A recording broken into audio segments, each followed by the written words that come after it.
While we're already feeling the devastating effects of human-caused climate change, governments continue to fall short on making and executing emissions pledges that would help thwart further warming. So, what will our world look like in the next 30 to 80 years if we continue on the current path? While it's impossible to know exactly how the next decade will unfold, scientists and climate experts have made projections, factoring in the current state of affairs. This future we're about to describe is bleak, but remember, there's still time to ensure it doesn't become our reality. It's 2050. We've blown past the 1.5-degree target that world leaders promised to stick to. The Earth has warmed 2 degrees since the 1800s, when the world first started burning fossil fuels in mass scale. Reports on heat waves and wildfires regularly fill the evening news. Summer days exceed 40 degrees in London and 45 degrees in Delhi, as extreme heat waves are now 8 to 9 times more common. These high temperatures prompt widespread blackouts as power grids struggle to keep up with the energy demands needed to properly cool homes. Ambulance sirens blare through the night, carrying patients suffering from heat stroke, dehydration, and exhaustion. The southwestern United States, southern Africa, and eastern Australia experience longer, more frequent, and more severe droughts. Meanwhile, the Philippines, Indonesia, and Japan face more frequent heavy rainfall as rising temperatures cause water to evaporate faster and trap more water in the atmosphere. As the weather becomes more erratic, some communities are unable to keep pace with rebuilding what's constantly destroyed. Many move to cities where they face housing shortages and a lack of jobs. A resource squeeze is felt in newborn intensive care wards as the rising temperature and air pollution cause higher rates of premature and underweight births.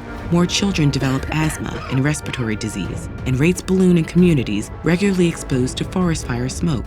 The global emissions added to the atmosphere each year finally start to level off thanks to government action, but it's decades too late. We failed to reach net zero in time.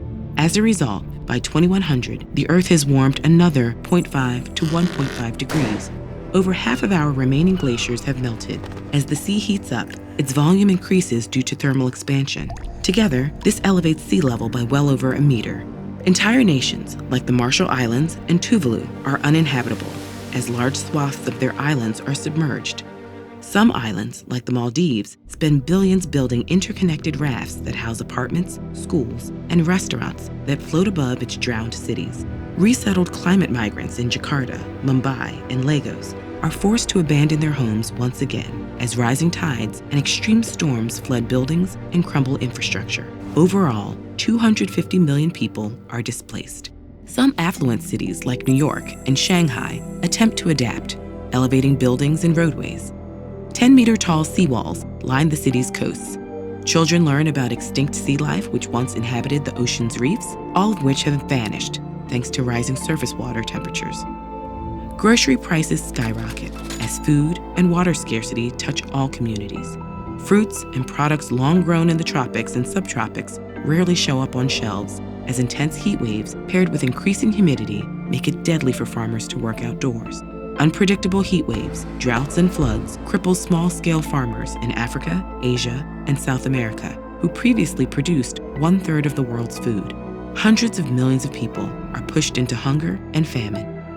Climate predictions can feel overwhelming and terrifying, yet many of the experts responsible for these assessments remain optimistic. Since countries have first begun taking steps to lower their emissions, warming projections have shifted downwards.